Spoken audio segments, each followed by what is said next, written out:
The pale morning sunlight streamed through the windows of the Global Communications Center in Seoul as satellites tracked their usual paths across the sky. The clock had just struck 7 when the first signs appeared on Dr. Han Jiwoo's monitoring screen.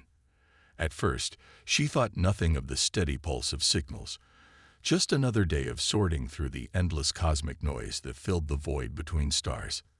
Dr. Han took a sip of her coffee, her eyes scanning the incoming data with practiced ease. 15 years of watching these screens had taught her to recognize the normal patterns of space, the regular beats of pulsars, the steady hum of background radiation, the occasional burst from solar flares. But this was different. The pattern repeated itself with perfect mathematical precision, too perfect to be natural. Her hands began to shake as she ran the signal through various filters and analysis programs. The coffee cup clattered against its saucer as she set it down, drawing curious glances from nearby colleagues. "Director Park," she called out, surprised by the steadiness in her voice despite her racing heart. "Director Park, please come here immediately." Director Park Dae-sung emerged from his office, his usually pristine suit slightly rumpled from a long night at the center. He moved with measured steps toward her station, but even his composed demeanor couldn't hide the slight quickening in his pace as he approached. "What have you found, Dr. Han?" he asked, leaning over her shoulder to study the screen. "The signal began approximately 20 minutes ago," she explained, pulling up various data charts. "It repeats in exact intervals of 108 seconds. The pattern is too precise to be natural, and it's being broadcast on multiple frequencies simultaneously." Director Park's expression remained neutral, but his fingers tightened on the back of her chair. "Have you attempted to decode it?" "Yes, sir. The structure suggests it's a mathematical sequence, prime numbers, to be exact. But there's more." She pulled up another screen. "The signal is coming from multiple points in space, all coordinated. Whatever this is, it's not random." As they watched, the pattern shifted. Numbers began appearing in their computer systems, translating themselves into recognizable sequences. Then, words began to form. "Greetings, people of Earth," Director Park read aloud, his voice barely a whisper. "We are the Galactic Confederation." The message continued to scroll across the screen, revealing the existence of a vast alliance of civilizations that spanned the Milky Way. The Confederation, as they called themselves, had been watching Earth for centuries, cataloging human development with clinical precision. Within hours, emergency meetings were called across the globe. World leaders gathered in virtual conferences as the message was verified by every major space agency and observatory. There was no doubt. Humanity had made first contact. But as the full message was translated and understood, a heavy weight settled over those who read it. The Confederation's words were polite, but carried an unmistakable tone of superiority. Earth was classified as a developing civilization within a restricted sector, terms that became more concerning as their meaning became clear.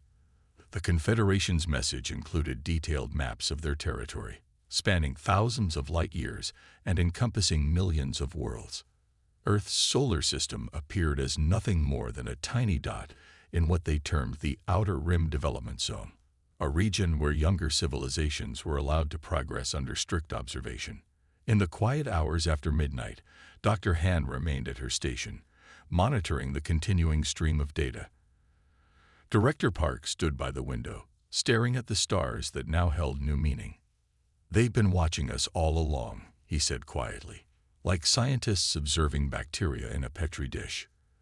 Dr. Han nodded, her fingers moving across her keyboard as she archived another set of transmissions.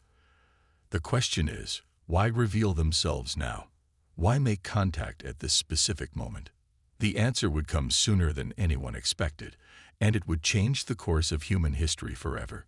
As the first day of contact drew to a close, humanity stood on the brink of a new era, one that would test their courage, their unity, and their very understanding of their place in the universe. The stars above Seoul seemed to shine with a different light that night, their ancient light carrying new weight. Somewhere out there, beyond the void, advanced civilizations were watching, waiting to see how Earth would respond to their revelation. The game had begun, and humanity was about to learn that being considered primitive by the Confederation might be the greatest mistake those advanced civilizations had ever made. 3 days after the initial contact, a tense atmosphere filled the United Nations General Assembly Hall in New York. The air felt heavy with anticipation as diplomats from every nation gathered to hear the Confederation's full message. Security was tight, with armed guards stationed at every entrance, their faces reflecting the gravity of the situation. Kim Tae-young adjusted his tie as he walked toward the podium. As Earth's hastily appointed diplomatic representative, chosen for his background in international law and xenolinguistics, he carried the weight of humanity's future on his shoulders. The soft rustle of papers and whispered conversations died down as he cleared his throat. "Distinguished representatives," he began, his voice echoing through the chamber. "3 hours ago, we received the complete transmission from the Galactic Confederation. I will now read their demands in full." The assembly hall grew completely silent. Even the usual sounds of cameras clicking ceased as Kim began to read from the translated document before him. In accordance with Galactic Law Section 7.3, all developing civilizations must provide annual tribute to maintain their autonomous status. Failure to comply will result in direct intervention.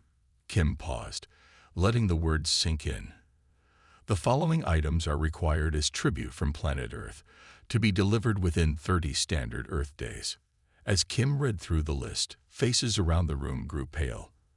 The Confederation's demands were extensive and deeply troubling. They wanted rare Earth elements, not just small samples, but quantities that would strain global mining operations. They demanded biological samples from every ecosystem on Earth, including deep ocean specimens that would be challenging to collect. But it was the final demand that caused the most distress. The Confederation wanted human specimens for study, 50 individuals of varying ages, backgrounds, and genetic profiles. They claimed this was standard procedure for studying developing species, but the clinical language couldn't hide the horror of what they were asking. "The Confederation has provided specific coordinates for tribute delivery," Kim continued, his voice steady despite the growing murmurs in the room. "They have also included technical specifications for proper containment and transport of all requested materials." The Brazilian representative stood up, not waiting for the proper protocol. "They're treating us like a resource to be harvested. This is not diplomacy. This is colonialism on a galactic scale." More voices joined in, the chamber erupting into heated discussions. The Chinese delegate called for immediate military preparation. The Russian representative demanded to know if refusal was possible. African nations pointed out the parallel to historical exploitation of their continents. Kim raised his hands for silence. "The Confederation has made it clear that this is not a negotiation. They view this as a standard procedure that has been implemented on thousands of worlds before us. Their message includes examples of civilizations that have benefited from compliance, and those that have faced intervention after refusal." The Secretary General stepped forward to join Kim at the podium. "We must understand the full implications of either choice. Mr. Kim, what exactly do they mean by intervention?" Kim's face grew grim as he consulted the translated documents. According to their historical records, intervention can range from forced resource extraction to complete planetary occupation. They have the technology to disable our electrical grids, control our weather systems, and neutralize our military capabilities. The assembly hall erupted again, fear and anger mixing in the heated exchanges between representatives. The Secretary General called for order, his voice barely cutting through the chaos. In the midst of the uproar, a young assistant rushed into the hall, hurrying to Kim's side with a tablet. Kim's eyes widened as he read the new information. "Distinguished representatives," he called out, his voice cutting through the noise. "We've just received additional data from our scientific team. The Confederation's transmission included detailed scans of our planet, scans that show they've already mapped every significant resource deposit on Earth. They know exactly what we have and where to find it. The revelation brought a new wave of silence to the hall. The implications were clear. The Confederation wasn't just making demands, they were showing that they already had the power to take what they wanted. As the day wore on, the Assembly debated their options, but the reality of their situation became increasingly clear. Earth had 30 days to either submit to the demands of a vastly superior force or face consequences they could barely imagine. The time for celebration over first contact was over. Now, humanity had to decide whether to bow to the will of the cosmos or find another way forward. In his private office later that evening, Kim stared at the star-filled sky through his window, wondering if somewhere out there, the Confederation was watching, waiting for Earth's response. The next 30 days would determine the future of human civilization, and he couldn't shake the feeling that compliance would be just the beginning of their demands. The emergency session of the United Nations began at dawn, with delegates arriving under heavy security. Rain pattered against the windows of the General Assembly Hall, matching the somber mood inside. Secretary General Lee Minho stood at the podium, his face showing the strain of sleepless nights and endless meetings. "We face a choice that will define human history," Lee began, his voice firm despite his exhaustion. "The Confederation has made their demands clear. Now we must decide how humanity will answer." The chamber was packed beyond capacity. Nations that had been enemies for generations sat shoulder to shoulder, united by a common threat. Screens around the room displayed real-time translations in dozens of languages, ensuring every word was understood by all. For the past week, our best minds have been analyzing every piece of data the Confederation has sent us, Lee continued. "Today, we may have found something that changes everything." He gestured to the side of the stage, where Dr. Song Jia-yun was waiting. As head of Earth's Defense Technology Division, she had been working around the clock with a global team of scientists. She walked to the podium carrying a tablet, her practical lab coat contrasting with the formal attire of the diplomats. "What I'm about to share with you must not leave this room," Dr. Song began, tapping her tablet to bring up complex diagrams on the main screens. "We've discovered something in the Confederation's transmission technology that they didn't intend to reveal." The screens filled with wavelength patterns and energy signatures. Dr. Song pointed to specific sections, explaining in clear terms that even the non-scientists could follow. The Confederation uses quantum-based communications for everything, from their ship controls to their weapon systems. It's incredibly advanced technology, far beyond our current capabilities, but it has a weakness they never considered. She brought up a new image, a diagram of Earth's magnetic field. Our planet's electromagnetic field is unique in their experience. The combination of our iron core, atmospheric composition, and solar wind interaction creates patterns they've never encountered in their thousands of years of expansion. Murmurs spread through the chamber as understanding began to dawn. A delegate from India stood up. "Are you saying we could interfere with their systems?" Dr. Song nodded. "More than interfere. We could potentially shut them down completely. Their quantum communications rely on precise conditions. Earth's electromagnetic field, with some modifications, could disrupt those conditions entirely." The chamber erupted in excited discussions. For the first time since the Confederation's demands arrived, hope began to spread through the assembly. But the Russian delegate raised a crucial point. "If we attempt this and fail, their retaliation would be immediate and devastating. How certain are you of this weakness?" Dr. Song's expression remained serious. "We've tested our theory using the data from their transmissions. But you're right, we only get one chance at this. If we're wrong, the consequences would be severe." The Chinese representative stood next. "How long would it take to prepare such a defense?" "We've already begun," Dr. Song replied. "Teams around the world are working to modify our existing electromagnetic infrastructure, but we need more resources, more personnel, and most importantly, more time." Secretary General Lee stepped forward again. "The Confederation gave us 30 days to comply with their demands. We've used 7 of those days already. The question before us now is, do we risk everything on this chance, or do we submit to their demands and hope for better options in the future? A young delegate from Kenya rose to speak. If we submit now, we may never have the strength to resist later. They will take our resources, our people, and come back for more. We must take this chance. Support for resistance grew throughout the chamber, but practical concerns remained. The Japanese delegate raised questions about coordinating a global response. Brazil worried about protecting their populations if the plan failed. Small nations feared being sacrificed for the greater good. As the debate continued, Dr. Song worked at her tablet, bringing up new simulations and data. "We don't need to decide everything today," she said, "but we do need to choose our path. Either we begin full-scale preparations for resistance, or we start gathering their demanded tribute. We cannot do both." Secretary General Lee surveyed the room, reading the faces of Earth's representatives. Fear was still there, but it was now mixed with something else: determination. Humanity had spent its history fighting each other.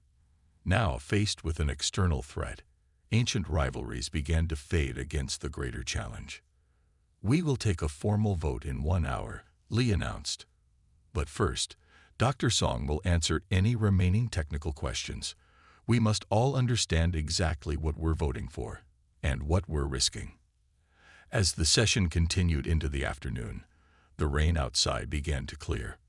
Through the windows, patches of blue sky became visible, a reminder of the world they were fighting to protect, and the vastness of space beyond where their would-be rulers waited for an answer they weren't expecting to receive. Deep beneath the Korean peninsula, in a facility known only to a select few, the hum of advanced equipment filled the air. The underground complex, built decades ago during colder times, had found a new purpose.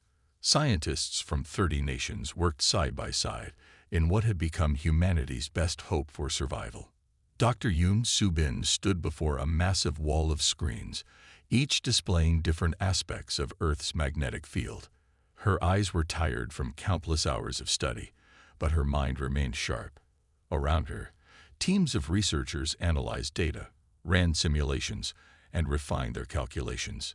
The breakthrough came at 3 a.m. She explained to Dr. Chen from the Chinese Space Agency, who had just arrived. "We were testing different electromagnetic frequencies when we noticed something unusual in the Confederation's signal patterns. The main screen showed a complex wave pattern that pulsed with an odd rhythm. Look here," she pointed to a particular section. "Their quantum communication system requires perfect coherence. But when we introduce our planet's natural field variations, that coherence breaks down." The facility had been transformed in the 2 weeks since the UN vote. What was once a storage area now housed the most advanced electromagnetic testing equipment on Earth. The main chamber stretched for hundreds of meters, filled with prototype devices that could manipulate magnetic fields in ways never before attempted. A group of military officers entered the room, led by Admiral Torres of the International Defense Council. Dr. Yoon straightened her lab coat and prepared to present their findings. The stakes couldn't be higher. The future of Earth depended on convincing these leaders that their plan could work. "Admirals, generals," she began, bringing up a new set of diagrams. "What we've discovered is both simple and revolutionary. The Confederation's technology, while far advanced beyond ours, has a critical blind spot." She pulled up a simulation showing Earth's magnetic field. "Our planet's natural defenses, combined with a specific frequency of electromagnetic pulses, can create what we call a quantum disruption field. When their ships enter this field, their communication systems will fail completely." One of the generals leaned forward, "And without communications, their ships will be useless." Dr. Yoon nodded. "More than useless. Their entire technology base relies on quantum coherence. Without it, their ships will be nothing more than very expensive metal boxes floating in space." The simulation played out, showing how Earth's modified magnetic field would affect incoming ships. The military leaders watched intently as virtual Confederation vessels lost power and control upon entering the disruption zone. "The beauty of this plan," Dr. Yoon continued, is that they won't see it coming. They've never encountered a planet whose magnetic field could be weaponized like this. They dismiss us as primitive, but that very dismissal is their weakness. Admiral Torres raised a crucial question. How do we know they won't detect our preparations? We're using their own arrogance against them, Dr. Yoon explained, bringing up another display. They're so confident in their superiority that they're not even monitoring our power grid modifications. To them, we're like ants building a hill, barely worth noting. The facility shook slightly as another test began in the chambers below. The prototype generators were growing more powerful each day as the engineering teams refined their designs. We've already begun installing the field generators at key points around the globe, Dr. Yoon continued. The natural conductivity of Earth's oceans helps us create a worldwide network. When activated, the entire planet will become one giant disruption field. The military council moved through the facility, observing the teams at work. In one room, physicists fine-tuned the frequency modulators. In another, engineers tested smaller versions of the field generators. The air crackled with energy and purpose. The timing will be crucial, Dr. Yoon explained as they reached the main testing chamber. We'll have one chance when their ships enter our solar system. If we activate the field too early, they'll detect it. Too late, and they might get weapons into position. A successful test brought cheers from the research team. Another piece of the puzzle had fallen into place. Dr. Yoon allowed herself a small smile, the first in many days. They expect us to either submit or attempt some futile military resistance, she said, turning to the assembled leaders. They cannot imagine that we could turn their own advanced technology against them. That's not just our advantage. It's our path to victory. As the military council departed, Dr. Yoon returned to her workstation. The countdown timer on her screen showed 15 days until the Confederation's deadline. 15 days to perfect a planetary defense system unlike anything in human history. The pressure was immense, but so was the determination of every person in that underground facility. Above them, life continued on the surface, most people unaware of the work happening deep below their feet. But in this hidden complex, humanity's best minds worked tirelessly, preparing to prove that sometimes the simplest solutions could overcome the most advanced threats. The deadline day dawned clear and cold across the globe. At the Global Communications Center in Seoul, technicians performed final checks on the transmission equipment. Every satellite, every deep space antenna, and every radio telescope on Earth stood ready to broadcast humanity's response to the stars. Secretary General Lee stood in the main control room, surrounded by screens showing live feeds from capitals around the world. Military commanders, political leaders, and scientific advisors watched in tense silence as the final minutes ticked away.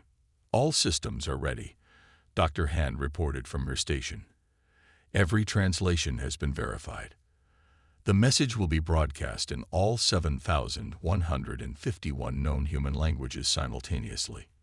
Lee nodded, his hand resting on the ceremonial red button that would initiate the transmission. The countdown reached 0, and he pressed down firmly. Message sending, Dr. Han announced. The screen showed the signal spreading outward from Earth, carried by the most powerful transmission array ever assembled. In every human language, from Mandarin to Maori, from English to Esperanto, Earth sent its reply. A single word, no. The response came faster than anyone expected. Within minutes, the deep space sensors lit up with activity. At first, they appeared as tiny points of light at the edge of the solar system, like new stars being born. Then the images sharpened, revealing the true scale of the Confederation's fleet. Dr. Han's voice remained steady as she reported. First vessel detected at the orbit of Pluto. Configuration matches Confederation designs from their earlier transmissions. More vessels appearing. Count now at 30, 50, over 100 ships. The vessels gleamed like polished chrome, their hulls catching and reflecting the distant sunlight. Each one was massive, larger than anything humanity had ever built. They moved with impossible grace, their formations perfect and precise. In the underground command center beneath the Korean peninsula, Dr. Yoon watched the incoming data with focused intensity. "Their quantum field signatures are exactly as we predicted," she reported to the assembled leaders. "The disruption plan will work, but timing will be crucial." Across the globe, people gathered around screens and displays, watching as humanity faced its greatest challenge. In Times Square, the massive displays showed the approaching fleet. In Beijing, crowds fell silent as they watched the ships advance. In Lagos, Paris, Sydney, and thousands of other cities, humanity held its breath. The Confederation ships moved with deliberate slowness, their formation spreading out to surround the solar system. It was a show of force, designed to intimidate. Their technology allowed them to move faster, but they chose this slow approach to let fear build on the planet below. "They're broadcasting," Dr. Han announced. The message appeared on screens worldwide. "Your defiance is noted. Your response is insufficient. Prepare for intervention." Military installations around the world went to high alert. Fighter jets took to the skies, missiles were armed, and soldiers prepared for a battle unlike any in human history. But the real defense waited silently, hidden in the Earth's magnetic field. In the Korean facility, Dr. Yoon monitored the approaching fleet's positions. "They're maintaining quantum coherence across their entire fleet," she noted. "Just as we hoped. They're completely dependent on it for their coordinated movements."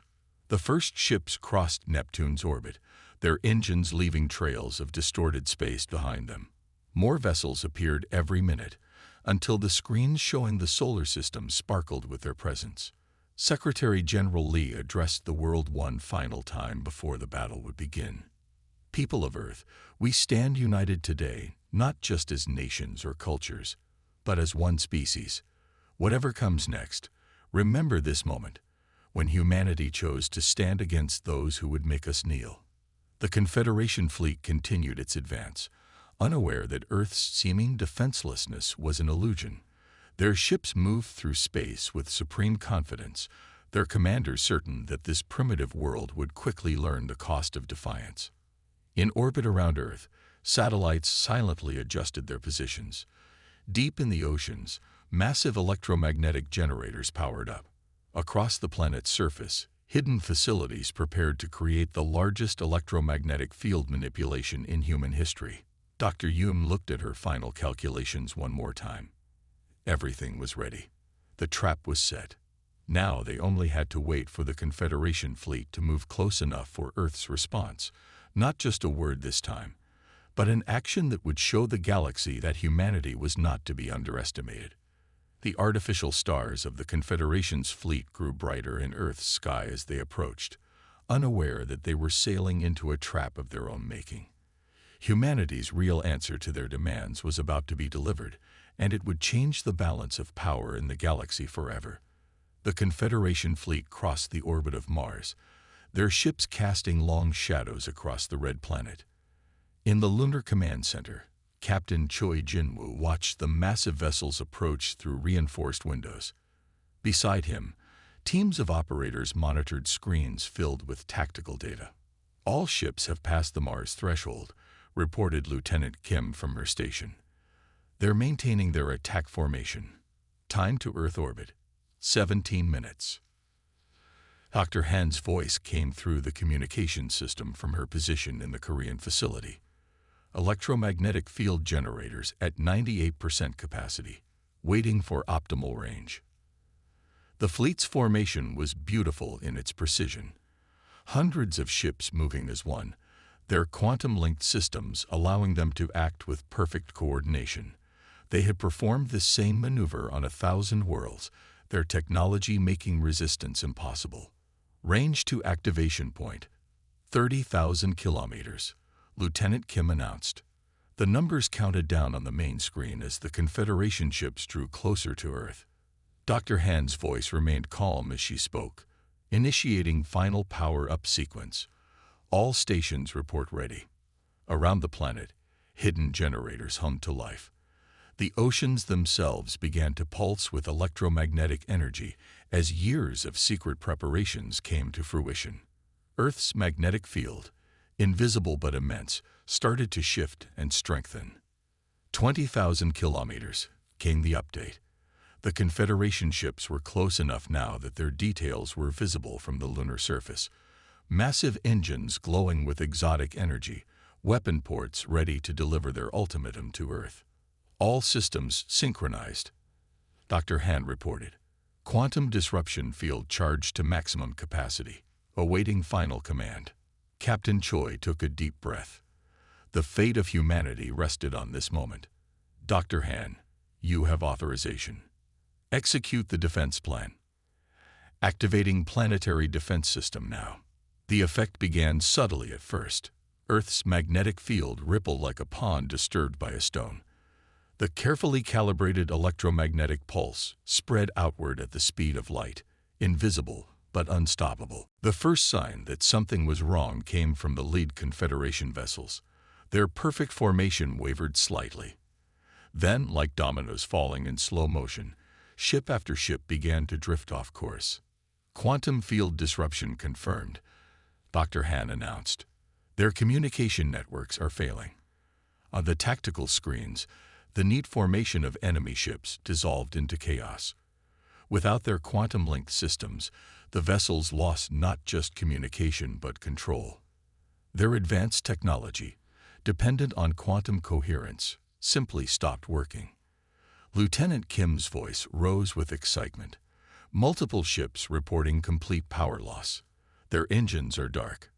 They're just drifting. Captain Choi watched as the mighty Confederation fleet transformed into the galaxy's most expensive collection of space debris. Ships tumbled helplessly, their crews trapped inside vessels that had suddenly become nothing more than hollow metal shells. Defense system performing beyond expectations, Dr. Han reported. Quantum disruption field is stable and expanding. No signs of adaptation from enemy vessels. Emergency broadcasts from the Confederation ships filled the airwaves.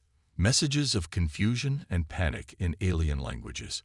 Their mighty fleet, capable of destroying worlds, had been rendered harmless by the very civilization they had dismissed as primitive. Launch recovery vessels, Captain Choi ordered. Let's show them that humanity knows how to treat defeated enemies with dignity. Earth's small fleet of conventional spacecraft moved out from their hidden positions behind the moon.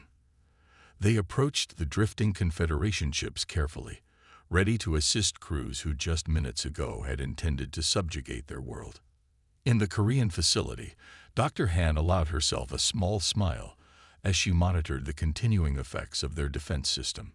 The quantum disruption field is maintaining stability. We can keep this up indefinitely. Reports began coming in from around the solar system. The Confederation fleet, once so mighty and threatening, now floated helplessly in space. Their crews, used to commanding the most advanced technology in the galaxy, found themselves dependent on the mercy of the very beings they had come to conquer. Captain Choi opened a channel to all Earth forces. Begin rescue operations. Remember, these beings are now under our protection. Show them that humanity's strength lies not just in our ability to defend ourselves, but in our capacity for compassion. As Earth's ships moved among the stranded vessels, offering assistance and evacuation where needed, a new message arrived from the Confederation's command ship. Unlike their previous communications, this one was simple and direct. We request parley. The tables had turned. Earth, the supposedly primitive world, had not just defeated the Confederation's fleet.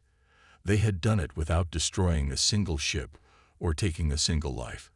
It was a victory that would reshape the galaxy's understanding of what it meant to be an advanced civilization. Dr. Han's voice came through one final time. Captain, shall we power down the defense field? Captain Choi looked out at the scattered fleet, now peaceful against the star-filled sky. No, Dr. Han. Keep it running. I think we'll be needing it for the upcoming negotiations. Sunrise painted the sky over Seoul in shades of gold as the last Confederation ships disappeared into deep space. Their retreat had been orderly, their pride wounded but their ships intact, after Earth agreed to disable the defensive field long enough for them to leave. In the Global Communications Center, Dr. Han Jiwoo prepared a very different kind of message than the one she had discovered just weeks ago. Her fingers moved across the console with practiced ease as she encoded Earth's first official diplomatic transmission to the wider galactic community. Director Park stood beside her, watching the message take shape on the main screen. The atmosphere in the center had changed. Gone was the tension of impending doom, replaced by a sense of quiet accomplishment. The translator confirms the message is clear in all Confederation languages, Dr. Han reported, making final adjustments to the transmission protocols. We're ready to send when you give the word. Around them, the center hummed with activity. Teams of scientists and diplomats from around the world had gathered to witness this moment. Earth's first steps as a recognized power in the galaxy would be taken not with weapons or threats, but with words of peace. The Confederation Council has confirmed they're ready to receive our transmission, announced one of the communications officers.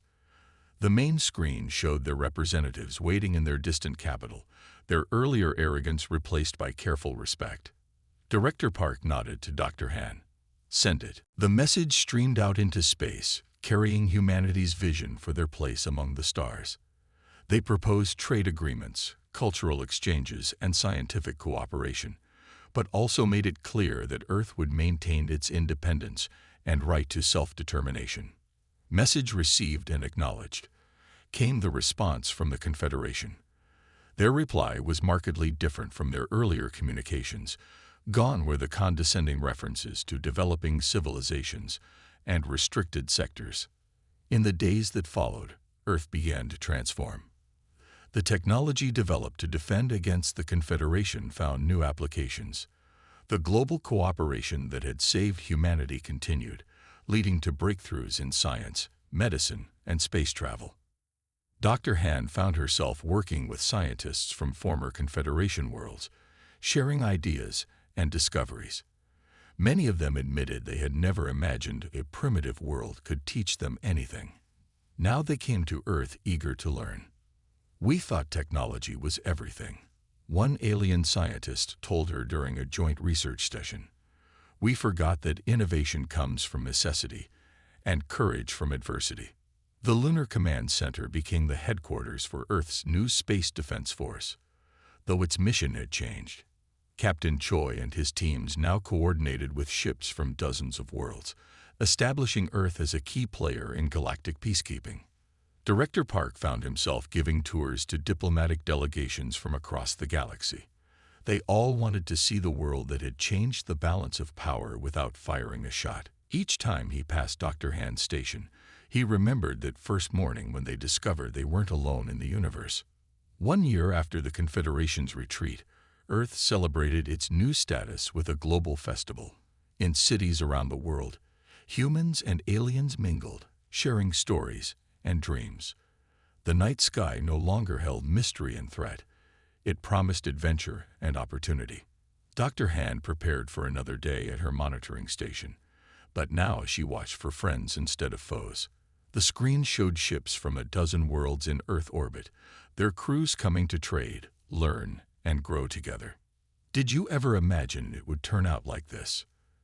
Director Park asked her as they watched a group of alien children touring the facility, their eyes wide with wonder. No, she replied with a smile. But then again, imagination is what got us here. The Confederation couldn't imagine we could stop them. We couldn't imagine giving up. In the end, imagination made all the difference. The sun set over Seoul, its light catching the silver shapes of spacecraft in orbit. Earth had found its place among the stars, not through conquest or submission, but through the very qualities that made humans unique: creativity, determination, and the ability to turn disadvantage into strength. As night fell, Dr. Han sent out one last message, a simple greeting to the ships above. The replies came back in many languages, but they all carried the same meaning.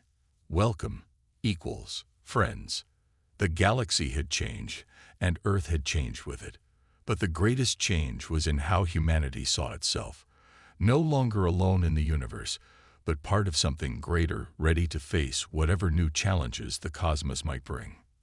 Director Park looked at the star-filled sky one last time before heading home. "We were never primitive," he said softly. "We just needed the right moment to prove it."